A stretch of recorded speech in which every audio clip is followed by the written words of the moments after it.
Welcome back to the next video.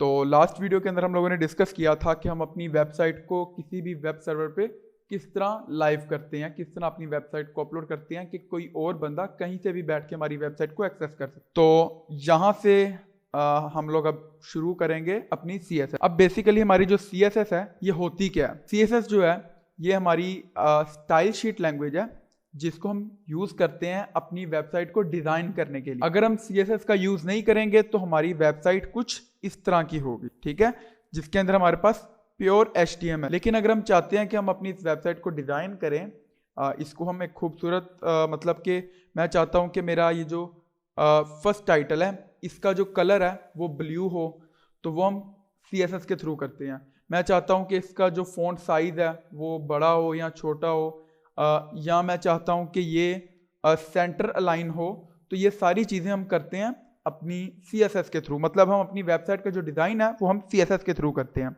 अब जो basically चीज़ है वो ये है, हमें CSS की ज़रूरत क्यों पड़ी, मतलब कि ये कहाँ से आई और हमें इसकी ज़रूरत क्यों पड़ी। तो सबसे पहले अगर हम देखें कि जब इंटरनेट के अगर हम शुरू वाले दिनों में देखें तो वहाँ पर कोई CSS नहीं थी, वहाँ पर सिर्फ HTML था।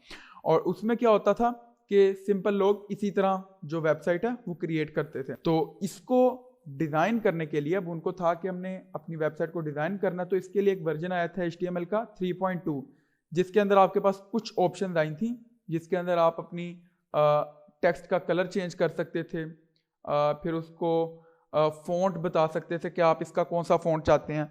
लेकिन जो प्रॉपर उसका डिज़ाइन आया वो CSS की सूरत में आया। अब यहाँ पर जो मेन चीज़ है वो ये है कि हमें पता है कि CSS क्या है। CSS सिर्फ एक स्टाइल शीट है जिसके अंदर हम अपनी वेबसाइट को डिज़ाइन करते हैं। लेकिन जो अब मेन क्वेश्चन जहाँ पे आता है वो ये है कि हम अपनी वेबसाइट में CSS ऐड किस तरह करते हैं। HTML के थ्रू मैंने यहाँ पर कोड लिख लिया, लेकिन अब मुझे क्या पता कि मैंने यहाँ पर CSS कैसे ऐड करनी है। तो उसके लिए बेसिकली हमारे पास 3 तरीके होते हैं, जिसमें सबसे पहले हमारे पास होता है इंटरनल, फिर हमारे पास होता है इनलाइन, और फिर हमारे पास होता है एक्सटर्नल। ठीक है, हम इन तीनों को देखेंगे गौर से। इसको मैं सबसे पहले ले जाता हूं क्योंकि ये मैं आपको सबसे पहले समझाऊंगा। ओके, अब यहां पर ये हमारे पास 3 तरीके हैं अपनी वेबसाइट में CSS को ऐड करने के। अब यहां पर जो एक और चीज़ है वो ये है कि ये तीनों जो तरीके हैं ये इंपॉर्टेंट क्यों हैं और ये हम किस सिचुएशन में यूज़ करते हैं। तो सबसे पहले अगर हम इनलाइन की बात करें तो जैसा कि आपको जो इसका नाम है उसी से पता चल रहा है, हमारी जो वेबसाइट है जिसको हम डिज़ाइन कर रहे हैं ये सेम लाइन में होगा उसकी। अब यहाँ पर अगर मैं इसकी बात करूँ तो इनलाइन को अगर हम करके देख लें, जिस तरह आप देख सकते हो कि ये मेरा HTML टैग है, लेट्स से, ठीक है। अब बेसिकली इनलाइन जो हमारा टैग है इसको हम कब यूज़ करते हैं, इसको हम तब यूज़ करते हैं जब हमने किसी एक एलिमेंट को डिज़ाइन करना हो। जिस तरह लेट्स से मैं कहता हूँ कि मैंने अपनी हेडिंग को डिज़ाइन करना है H1 को, या लेट्स से मैं कहता हूँ कि मैंने अपने इस इमेज टैग को डिज़ाइन करना है, या मैं कहता हूँ कि मैंने अपने इस पूरा जो मेरा HTML टैग है मैंने इसको डिज़ाइन। इनलाइन CSS है, उसमें हम क्या करते हैं, ओके, यहाँ पर मैं एक एट्रीब्यूट ऐड करूँगा स्टाइल का। अब सबसे पहले मैं इसको बताऊँगा प्रॉपर्टी, मतलब मैं इसको कहता हूँ बैकग्राउंड। ओके, यहाँ पे मैं इसको कहता हूँ कि ये मैंने इसको दे दी प्रॉपर्टी। अब आगे मैं इसको वैल्यू दूंगा जो मैं चेंज करना चाहता हूँ, जो मैं सेट करना चाहता हूँ। तो यहाँ पे लेट्स से मैं कह देता हूँ ब्लू। ओके, यहाँ पे हम ब्लू कह देते हैं। और अब अगर हम इसका प्रीव्यू देखें, शो प्रीव्यू, तो ये देखें इसने क्या किया, मेरी जो वेबसाइट था उसका बैकग्राउंड इसने ब्लू कर दिया। अब लेट्स से मैं कहता हूँ कि मुझे, कि इसको हम करते हैं एक्स, कहता हूँ इधर, और इसको अब ये देखें, ये यहाँ पर जब मैंने अपनी हेडिंग 1 को ये एट्रीब्यूट दिया और उसके अंदर मैंने इसको एक प्रॉपर्टी दी बैकग्राउंड, तो इसने क्या किया, जो हमारी हेडिंग 1 है उसका जो बैकग्राउंड था वो इसने ब्लू कर दिया। अब लेट्स से यहाँ पे मैं इसको प्रॉपर्टी देता हूँ कलर, मैं यहाँ पे इसको कहता हूँ कलर।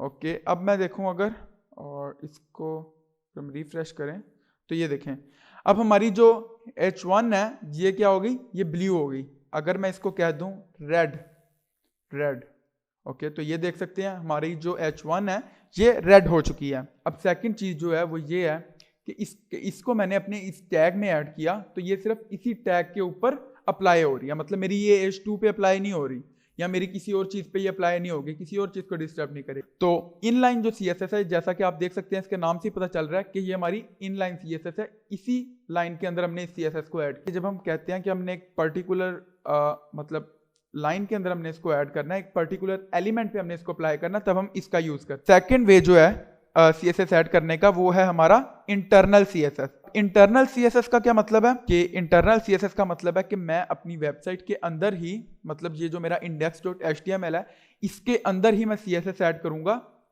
और अगर हम इसको, मैं इसके आगे लिख दूं for particular element, okay okay, for particular element. अब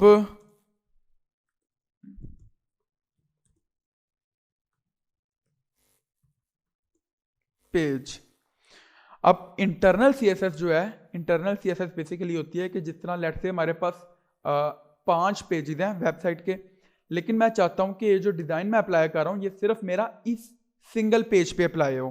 तो उसके लिए मैं क्या करता हूं, उसके लिए मैं इंटरनल CSS का यूज करता हूं। अगर हम जाएं यहाँ पर, मैं इसको खत्म कर देता हूं, ओके इसको मैं खत्म कर देता हूं। ओके, अब अगर मैं बात करूं इंटरनल CSS की, तो यहाँ पर हम कहीं पे भी इसको ऐड कर सकते हैं। मतलब ये मेरी फाइल है, इसके अंदर मैं इसको कहीं पे भी ऐड कर सकता हूँ। लेट से कि मैं इसको यहाँ पे ऐड कर देता हूँ। यहाँ पे मैं लिखूंगा स्टाइल, यहाँ पर हम, ओके ये मेरा एक एलिमेंट, एक टैग ऐड हो गया, ठीक है, जिसके अंदर मैंने इसको जो कि स्टाइल टैग है, जिसके अंदर मैं अपनी इस वेबसाइट के किसी भी चीज़ को डिज़ाइन करूँगा। लेट से हमने अपनी जो हमारी H1 है इसको हमने डिज़ाइन करना है। तो इसमें सबसे पहले क्या होता है, इसमें सबसे पहले हमारा वो टैग होता है जिसको हम डिज़ाइन करना चाह रहे हैं। सिलेक्टर होता है बेसिकली, उसको हम सिलेक्टर कहते हैं। जैसे मैं H1 को डिज़ाइन करना चाह रहा हूँ, तो मैं यहाँ पे क्या करूँगा, ये और करली ब्रेसेस लगा के मैं इसके अंदर क्या करूँगा, इसके अंदर मैं यहाँ पर मैं लिख देता हूँ कलर, ओके कलर, और इसको मैं कह देता हूँ ब्लू, ओके। अब यहाँ पर इनलाइन में क्या हो रहा था, इनलाइन में मैं सिर्फ अपने एक टाइम पे मैं अगर H1 को कर रहा हूँ तो मैं इसी को कर सकता था, लेकिन इसमें क्या हो रहा है, इसमें मैंने H1 को कर लिया। अब लेट से मैं कहता हूँ कि मैंने H3 को करना है, तो मैं यहाँ पे लिखूंगा H3 और उसके आगे करली ब्रेसेस, और यहाँ पर मैं कह देता हूँ कलर रेड, ओके।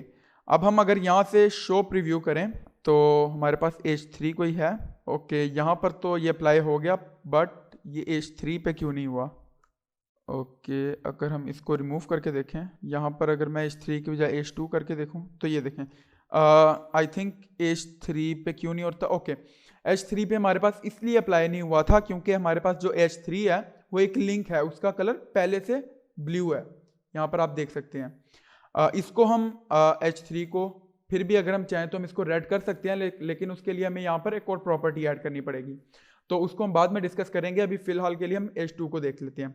अब यहाँ पर मैंने क्या किया, मैंने इंटरनल CSS का यूज करते हुए, मतलब मैंने एक जो हमारा सेकेंड वे था इंटरनल, उसका यूज करते हुए मैंने अपने इस पेज पे CSS अप्लाई कर ली। अब मैं इस पेज पे जिस मर्जी टैग को चाहूँ मैं उसको डिजाइन कर सकता हूँ, लेकिन ऐसा नहीं हो सकता कि मैं किसी और पेज पे इस टैग को अप्लाई करूं। मतलब कि इधर हमारे पास लेट से मूवी रैंकिंग.html है, मैं यहीं से इस पेज पे CSS अप्लाई नहीं कर सकता, ठीक है। तो ये हमारे पास आती है फॉर पर्टिकुलर पेज। अब हमारे पास जो थर्ड वे है, इसका थर्ड वे है हमारे पास एक्सटर्नल CSS का। अब एक्सटर्नल CSS हम तब यूज करते हैं जब मैं कहता हूं कि मेरे पास 5 पेजेस है मेरी वेबसाइट के, और मैं चाहता हूं कि वो जो 5 पेजेस है मैं उन 5 के 5 पे डिजाइन है उसको मैं अप्लाई करूं, ठीक है। तो उसके लिए हम यूज करते हैं एक्सटर्नल CSS का। वो हम इस तरह ऐड नहीं करते, इसको हम कर देते हैं